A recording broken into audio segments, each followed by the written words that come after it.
ጤና ይስጥልኝ። ይህ ባና ሚዲያ ነው። ከባና ሚዲያ ለዛሬ ያዝናቸው ዘገባዎች አሁን ማስደመጥ ጀመርን። አበይት ነጥቦቹን በቅድሚያ ታዋቂው የትግራይ ተወላጅ አርቲስት መርከብ ቦኒቷ በትግራይ ክልል ወቅታዊ ሁኔታዎች በግዳጅ ውትድርናና በክልሉ ሕዝብ ስም በሚነግዱ አካላት ላይ የሰነዘረው ጠንካራ ትችት በትግራይ ተወላጆችና በተለያዩ የፖለቲካ አክቲቪስቶች መካከል ሰፊ መከፋፈልና ውዝግብ አስነሳ በቀዳሚነት ይቀርባል። ህዝባዊ ወያነ ሓርነት ትግራይ ህወሓት ጠቅላይ ሚኒስትር አብይ አህመድ ህወሓት ከኤርትራና ከሱዳን ጋር አዲስ ጥምረት ፈጥሯል በማለት ያቀረቡትን ክስ ሙሉ በሙሉ ውድቅ አደረገ። የሚተማመንበት ኃይል ይፋ አድርጓል። ሌላኛው መረጃችን ነው። የአብይ አገዛዝ በመጪው ሐምሌ 8 2018 ዓ.ም በአዲስ አበባ የደቡብ አፍሪካና ሩዋንዳ ታሪክ ሊደገም እሰራለሁ ብለዋል። በዝርዝር ይዘነዋል። የሱዳን ጦር በብሉ ናይል ክልል ውስጥ የምትገኘውን ስትራቴጂካዊቷን የኩርሙክ ከተማን ከባድ ውጊያ ካደረጉ በኋላ መልሰው መቆጣጠራቸው ተከትሎ የኢትዮጵያ መከላከያ ሰራዊት ወደ አሶሳ ማፈግፈጉን ታውቋል። የሚሉና ሌሎች ዜናዎች ይዘናል። አብራችሁን ቆዩ።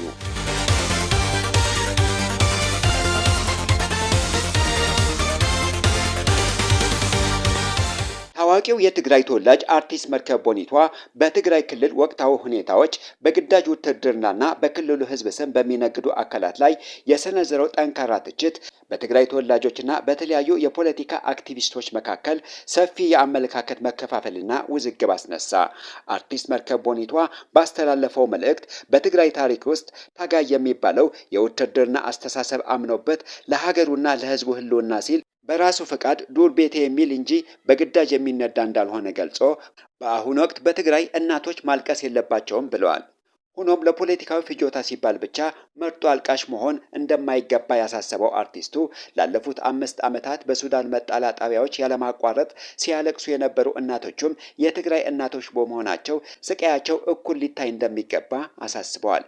የትግራይ ሕዝብ ህልውናውን አስከብሮ ለመኖር በአንድ ልብና በአንድ ሀሳብ አንድነት መታገል እንዳለበት የጠቆመው መርከብ ዝምታን የመረጡትንም ሕዝብን እርስ በርስ ለመከፋፈል ለሚፈልጉ የጄኖሳይድ መሳሪያዎች ምቹ ሁኔታ እንዳይፈጠር በመስጋት እንደሆነ ገልጸው ለሁሉም ወገኖች የሰላም ምኞቱን አስተላልፈዋል። ይህ የአርቲስቱን አቋም ተከትሎ የሀሳብ ፍጭቱ አይሎ የቀጠለ ሲሆን ቁጥራቸው ቀላል የማይባል የትግራይ ተወላጆች ለአርቲስቱ ያላቸውን ድጋፍና ተቃውሞ እየገለጹ ይገኛሉ። ደጋፊዎቹ እንደሚሉት መርከብ ቦኒቷ በሶሻል ሚዲያ ላይ የጠላትን አጀንዳ ለማስፈጸም እንደሚንቦራጨቁ አክቲቪስቶችና ዘፋኞች ሳይሆን በትክክለኛው የህዝብ መስመር ላይ የቆመ የቁርጥ ቀን ልጅ ነው። አርቲስቱ በትግራይ ውስጥ ያለውን የአስተዳደር ድክመት በግልጽ እንደነቀፈው ሁሉ በህዝቡ ስቃይ የሚነግዱትና ጉዳዩን ለአንድ ወገን የፖለቲካ ትርፍ ብቻ የሚያውሉትን ነጋዴዎች ጭምር በእኩልነት በመንቀፍ ሚዛናዊነቱን አሳይተዋል ይላሉ። እነዚህ ወገኖች አርቲስቱ የራሳቸውን አጀንዳ ብቻ እንዲያስተጋባ ከሚፈልጉ ወገኖች ለሚሰነዘርለት ትችት ጆሮ ሳይሰጥ እንዲቀጥልና በቀጣይም የሁመራን ምድር ጨምሮ የትግራይ ህዝብ በሚገኝበት የድል ቀን አክብሮ እንደሚቆም ያላቸውን እምነት ገልጸዋል። በተቃራኒው ደግሞ አርቲስት መርከብ ሚዛናዊ ሀሳብ በመስጠቱ ከኛ ጋር ካልሆንክ የጠላታችን አጋር ነህ በሚል ስሌት የሚተቹና በፌዴራል መንግስቱ በብልጽግና እንደሚደገፉ የሚነገርላቸው የትግራይ ተወላጆች አክቲቪስቶች በበኩላቸው ተቃውሟቸውን አሰምተዋል። ይሁን እንጂ በእነዚህ አክቲቪስቶች ላይ ጠንካራ የፖለቲካ ትችት የሰነዘሩ ታዛቢዎች እነዚህ ግለሰቦች ጠቅላይ ሚኒስትር አብይ አህመድ መንግስት ወርሃዊ አበል እየተቆረጠላቸው የሚንቀሳቀሱ የዲጂታል ሚዲያ ተዋጊዎች እንደሆኑ ይከሷቸዋል። እነዚህ አካላት በትግራይ አስተዳደርና በህወሓት ላይ ጥርስ የመንቀፍ ከፍተኛ ብቃት ቢኖራቸውም ስለ ፌዴራል መንግስቱ ስህተቶች ግን ትንፍሽ እንደማይሉ ይነገራል። ታዛቢዎቹ አክለውም እንደሚገልጹት የፌዴራል መንግስቱ ሰሞኑን የትግራይ ተወላጆችን ለፕሮፓጋንዳ ፍጀቷ በተከታታይ እየተጠቀመባቸው ይገኛል። እነዚህ ተወላጆች ሚዲያ ላይ እየወጡ ጦርነት ይጀመር ግፋ በለው እንዲሉ መደረጉን እነሱ ራሳቸው በትግራይ ጦርነት እንዲጀመር ከፈለጉ ሌላው የኢትዮጵያ ዜጋ ጦርነቱን የማይደግፍበት ምክንያት የለም የሚል ምስል ለመፍጠር የታለመ የፖለቲካ ስሌት እንደሆነ ይነገራል። በተለይም በአዲስ አበባ ሆነው የፌዴራል መንግስቱን ፕሮፓጋንዳ የሚያስተጋቡ አካላት በትግራይና በፌዴራል መንግስቱ መካከል ያሉትን ዋና ያልተፈቱ ጉዳዮችን እያድበሰበሱ መሆኑን ይተቻሉ። በፕሪቶሪያ ስምምነት መሰረት ያልተመለሱ የተፈናቃዮች ጥያቄና የበጀት ጉዳይም አሁንም ምላሽ ባልተገኘበት ሁኔታ እነዚህ አክቲቪስቶች ለወደቀውም ለተነሳውም ነገር ሁሉ ህወሓት እያሉ በመውቀስ የፌዴራል መንግስቱን ስህተት ይሸፍናሉ ሲሉ ታዛቢዎች ይተቻሉ። ዘላቂ ሰላም ሊመጣ የሚችለው ጠቅላይ ሚኒስትር አብይ አህመድና ጌታቸው ረዳ በየኮሪደሩ ስለተቃቀፉና ስለተመላለሱ ወይም በሚዲያ ላይ ህወሓትን በማማረር ሳይሆን በተግባር የሚታዩ ገለልተኛ የፖለቲካ ውሳኔዎችን ሲኖር ብቻ እንደሆነ ያሰምሩበታል። ተፈናቃዮችን በትክክል ማስተናገድ፣ ከልብ የመነጨ የመልሶ ግንባታ እንቅስቃሴ ማድረግና በትግራይ ህዝብ ላይ የሚኖረውን የፌዴራል ውክልና መልክ ማስያዝ ሲቻል ሰላም ሊሰፍን ይችላል። ከዚህ ውጪ በአዲስ አበባ ተቀምጠው ከአብይ አህመድ አበል እየተቆረጠላቸው የቀውስ ማሲንቆ የሚገዘግዙ የትግራይ ተወላጆች ነገ ጦርነት ቢቀሰቀስ ሰርጎ ገብ ተብለው ላለመታሰር ምንም አይነት ዋስትና ሳይኖራቸው የፖለቲካ መጠቀሚያ መሆናቸው እጅግ አስገራሚ ክስተት ነው ሲሉ የፖለቲካ ታዛቢዎች ይገልጻሉ።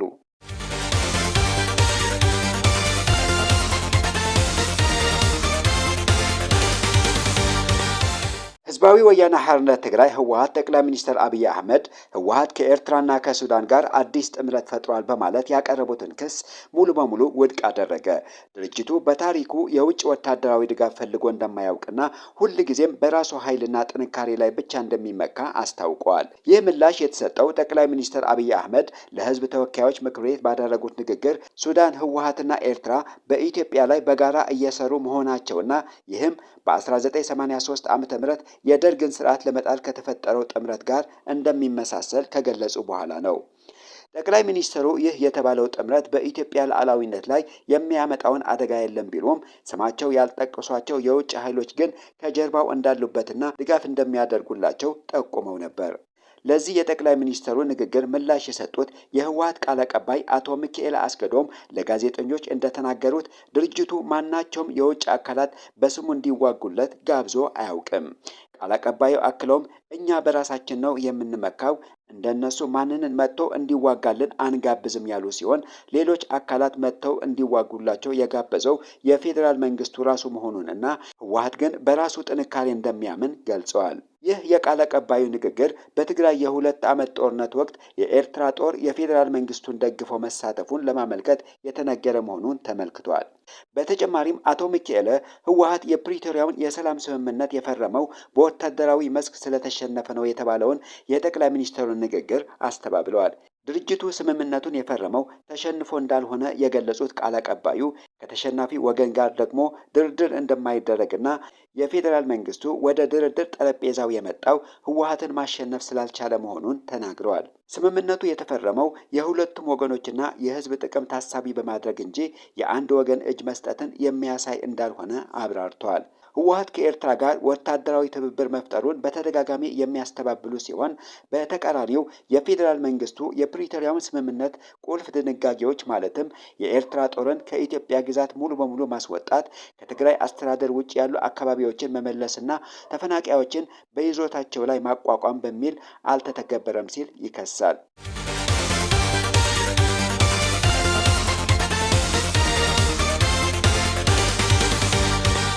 በኢትዮጵያ ሀገራዊ ምክክር ኮሚሽን አማካኝነት መጪው ሐምሌ 8 2018 ዓ.ም በአዲስ አበባ ሊካሄድ ነው።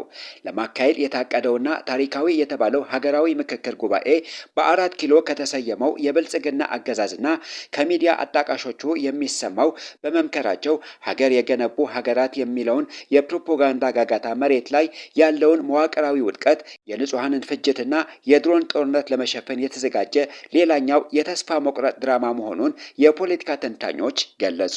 አገዛዙ ለዚህ የይስሙላ ስብሰባው ስኬታማነት እንደ ደቡብ አፍሪካና ሩዋንዳ ያሉ ሀገራትን ተሞክሮ በምሳሌነት ቢጠቅስም አሁን እየተከተለው ካለው ፋሽስታውና አግላይ አካሄድ አንጻር እነዚህ ታሪካዊ ስኬቶች ወደ ተግባር መለወጥ ፈጽሞ የማይቻልበት ደረጃ ላይ መድረሱን ተመልክቷል።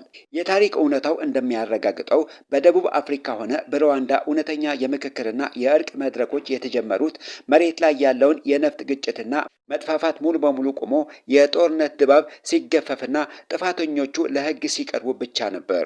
በአንጻሩ በአሁኑ ወቅት በአብይ አህመድ የሚመራው ስርዓት በአንድ በኩል ስለ ሰላምና ምክክር እየሰበከ በሌላ በኩል ግን በትግራይ በአማራና በኦሮሚያ ክልሎች እጅግ አሰቃቂ የድሮን ጦርነቶችና ወታደራዊ ዘመቻዎችን እያካሄደ ይገኛል። በንጹሐን ላይ የሚፈጸመው መዋቅራዊ ጥቃትና ፍጅት ባልቆመበት እንዲሁም የጦር መሳሪያዎችን በኃይል እየጮሁ ባሉበት ሁኔታ የጠረጴዛ ዙሪያ ምክክርን ለማውራት መሞከር የሰላምን ትርጉም ማላገጫ ማድረግ እንደሆነ ተነግረዋል።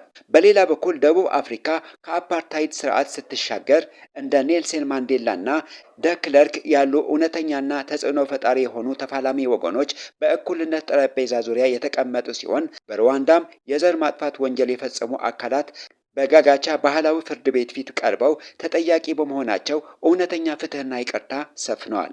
አሁን ባለው የብልጽግና አካሄድ ግን መሬት ላይ እውነተኛ የህዝብ ውክልና ያላቸውን የህዝብን ህልውናና መዋቅራዊ ጥያቄ ያነገቡ ታጣቂ ኃይሎች፣ ፓርቲዎች፣ ታዋቂ የፖለቲካ መሪዎችና ጋዜጠኞች ከምክክሩ ከመገለል አልፎ በወህኒ ቤት እንዲማቀቁ ተደርጓል። አገዛዙ የራሱን ካድሬዎችና በጥቅም የተገዙ ሰዎችን አዲስ አበባ ላይ ሰብስቦ ሊያካሂደው የሚዳክረውን ድራማ ሁሉንም ያካትተውን የደቡብ አፍሪካን ተሞክሮ ሳይሆን የራሱን የስልጣንን ዕድሜ ለማራዘም የተሸረበ የአብይ አህመድና ቡድኑ ቁማር መሆኑን የታሪክ ተመራማሪዎች ያስረዳሉ። የዓለም ታሪክ በግልጽ እንደሚያሳየው በአንድ ሀገር ውስጥ እውነተኛ ሰላምና ፍትህ ሳይሰፍን፣ መዋቅራዊ የዘር ጥቃት ሳይቆም፣ የታሰሩ የፖለቲካ መሪዎችና ጋዜጠኞች ሳይፈቱ፣ እንዲሁም በህዝብ ላይ ጦርነት እያወጀ የሚደረግ ሀገራዊ ምክክር ሀገር ወደ ባሰ መዋቅራዊ መፈራረስና የእርስ በርስ እልቂት የሚመራ የታሪክ ክስተት ነው። ለአብነትም የመን ያካሄደችው ብሔራዊ የምክክር ጉባኤ መሬት ላይ ያለውን ተጨባጭ የኃይል እርካብና የህዝብን እውነተኛ ቅሬታ ከመፍታት ይልቅ በሰንዓ የነበሩ የፖለቲካ ልሂቃንን ስልጣን ለመታደግ በመዋሉ ምክክሩ እንዳበቃ ሀገሪቱን ወደ አስከፊ የእርስ በርስ ጦርነት እንድታመራ አድርጓታል።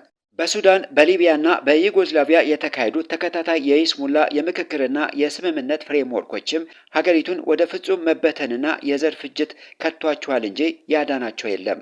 ይህ በአብይ አገዛዝ በኩል እንደ የመጨረሻ ካርድ እየተመዘዘ ያለውን የይስሙላ ምክክር ኢትዮጵያ ዛሬ ከፊቷ የተደቀነውን የመበተን አደጋ ሊያስቆመው እንደማይችል የፖለቲካ ኃይሎች እየገለጹ ነው።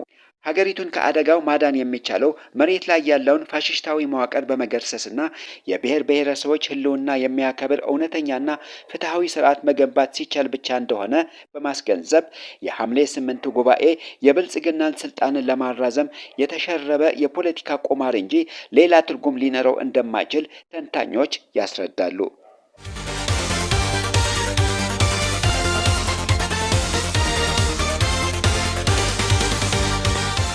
የሱዳን ጦር በብሉ ናይል ክልል ውስጥ የምትገኘውን ስትራቴጂካዊቷን የኩርሙክ ከተማን ከባድ ውጊያ ካደረጉ በኋላ መልሰው መቆጣጠራቸው ተከትሎ የኢትዮጵያ መከላከያ ሰራዊትና የአርኤስኤፍ ኃይሎች ወደ አሶሳ መሸሻቸው ታወቀ።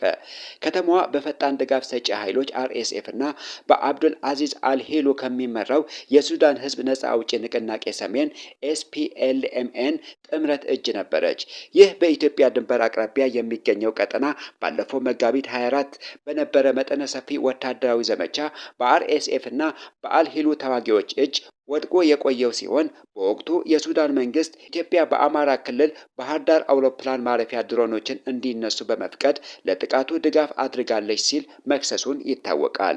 አዲስ አበባ ግን ይህንን ውንጀላ ሙሉ በሙሉ ውድቅ ስታደርግ ቆይታለች። ሐምሌ 1 2018 ዓ.ም የሱዳን ጦር ኩርሙክን ሙሉ በሙሉ መቆጣጠሩን ተከትሎ ለአርኤስኤፍ ወግነው ሲዋጉ የነበሩ የመከላከያ ሰራዊትና አመራሮች ከኩርሙክ በቅርብ ርቀት ወደምትገኘው አሶሳ ከተማ ሸሽተዋል። በእነዚህ ሽንፈት የተደናገጡት የኢትዮጵያ መከላከያ ሰራዊት የምስራቅ እዝ አዛዥ ጀነራል መሐመድ ተሰማ የሀገር ውስጥ ተላላኪዎች ከውጭ ኃይሎች ጋር በመሻረክ ሀገርን በጋራ ለመውጋትና ለማስፈራራት እየሞከሩ ነው ሲሉ ተደምጧል። ጀነራሉ በገለጻቸው ቀደም ሲል ኢትዮጵያን ለመውረር የሞከሩ የውጭ ኃይሎች በኢትዮጵያውያን የተሸነፉ መሆናቸው አስታውሰው አሁን ላይ የሀገር ውስጥ ባንዳዎች ያሏቸውን ኃይሎች ጋር በመሆን ሊያስፈራሩን እየሞከሩ ነው ብለዋል። የጠላቶችን ዋና ዓላማም ሉዓላዊነት ሀገር በኃይል አተራምሶና አፍርሶ እንደ ጎረቤት ሀገር ሶማሊያ መንግስት አልባ ማድረግ እንዲሁም ሀብቷን በቀጥታ ሆነ በእጅ አዙር መዝረፍ እንደሆነ ገልጸዋል። በተደጋጋሚ ደምስሰናቸዋል የሚል ፉከራ የሚያሰሙት የኢትዮጵያ ጀኔራሎች አሁን ላይ የሱዳን ጦር ወደ ድንበር መጠጋቱን ሽብር መፍጠሩን ተገልጿል። የሱዳን ጦር አልናባ አልያቂን ግብረ ኃይል አዛዥ የሆኑ ብርጋዴር ጀኔራል አባዲ አልታሂር በቪዲዮ ባስተላለፉት መልእክት ጦሩ ባለፉት ሳምንት ባደረገው ሰፊ ዘመቻ በጠላት ላይ ከፍተኛ የሰውና የቁሳቁስ ኪሳራ በማድረስ ቀሪዎቹ ተዋጊዎች እንዲሸሹ ማድረጉንና ከተማዋን ማስመለሱን አረጋግጠዋል። ኩርሙክ ቀደም ሲል በካርቱም መንግስትና በጆን ጋራንዲ ይመራ በነበረው ኤስፒኤልኤም መካከል ለብዙ አስርት ዓመታት በተካሄደው የእርስ በርስ ጦርነት ወቅትም በተደጋጋሚ በተለያዩ ኃይላት ስትቀያየር የኖረች ዋነኛ የውጊያ ቀጠና ነበረች። ይህ ወታደራዊ ድል በተመዘገበበት ዕለት የሱዳን ሉዓላዊ ምክር ቤት ፕሬዝዳንትና የጦር ኃይሎች ጠቅላይ አዛዥ ጀነራል አብዱልፈታህ አልቡርሃን ከአፍሪካ ህብረት ልዩ መልእክተኛ መሐመድ በለኢሽ ጋር በካርቱም ተገናኝተው መክረዋል።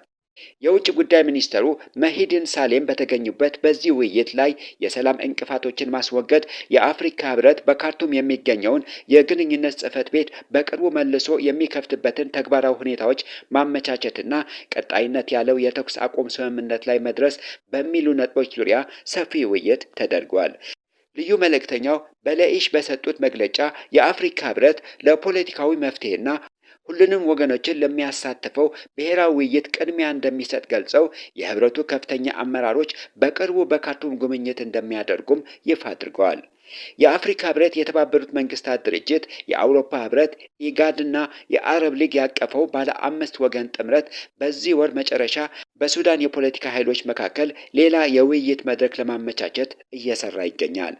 ይሁን እንጂ ህብረቱ እንደ አውሮፓውያን አቆጣጠር በጥቅምት 2021 ከተካሄደው መፈንቅለ መንግስት በኋላ ያገደውን የሱዳን አባልነት መልሶ የሚያነሳው በሀገሪቱ ሲቪል መንግስት ሲመሰረት ብቻ መሆኑን አጽንኦት ሰጥቶ አስታውቋል።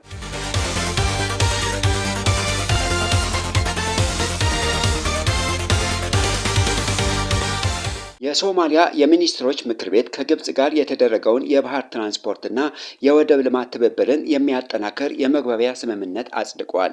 ይህ እርምጃ የተወሰደው ግብጽ ከኤርትራ ጋር ተመሳሳይ የቀይ ባህር ወደቦች ትስስር ስምምነት ከተፈራረመች ከጥቂት ቀናት በኋላ ሲሆን ካይሮ በአፍሪካ ቀንድና በቀይ ባህር ቀጠና ያላትን ስትራቴጂካዊ ተጽዕኖና አጋርነት በከፍተኛ ሁኔታ ለማስፋፋት እየተንቀሳቀሰች መሆኑን ተገልጿል።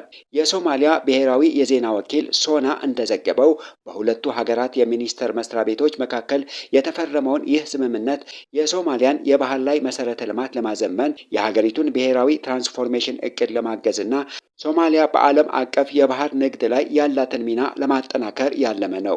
ከተባባሪው የኤርትራ ስምምነት በኋላ ካይሮና አስመራ በሰጡት መግለጫ የቀይ ባህርና የኤደን ባህረ ሰላጤ ደህንነት ጥበቃ ኃላፊነቱ የቀይ ባህር ዳርቻ ሀገራት ብቻ መሆኑን እንዳለበት በይፋ ማስታወቃቸው ይታወሳል። ይህ አዲስ የባህር ላይ ስምምነት የጸደቀው ኢትዮጵያ ከሰሞኑ የባህር በር ፍላጎቷን እንደ ሀገራዊ ቅድሚያ የሚሰጠው ጉዳይ አድርጋ ማንሳቷን ተከትሎ በአዲስ አበባና በካይሮ መካከል ያለው ዲፕሎማሲያዊ ውጥረት በበረታበት ወቅት ነው።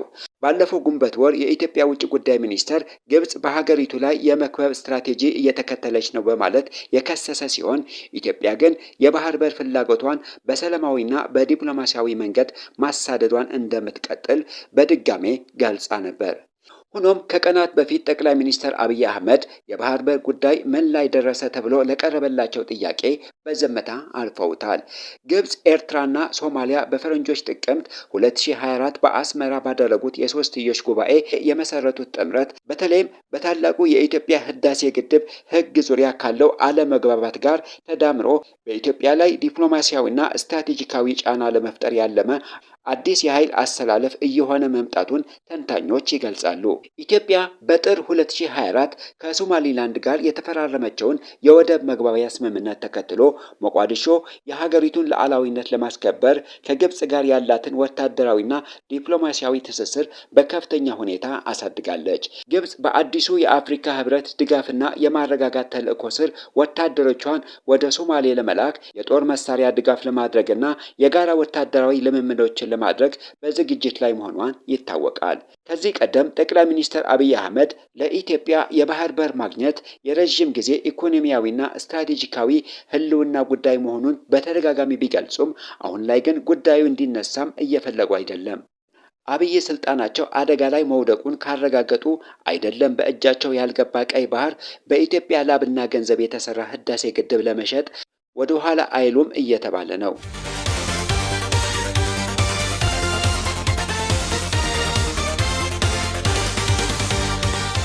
የተከበራችሁ የባና ሚዲያ ተከታታዮች ለዛሬ ያዝናቸው ዜናዎች እነዚህን ይመስሉ ነበር። ስለተከታተላችሁን ከልብ እናመሰግናለን። መረጃዎቻችን ለሌሎችም እንዲደርሱ ቪዲዮውን ላይክ እና ሼር ማድረጋችሁን እንዳትረሱ። ለቻናላችን አዲስ የሆናችሁ ደግሞ ሰብስክራይብ በማድረግ የቤተሰባችን አካል ይሁኑ።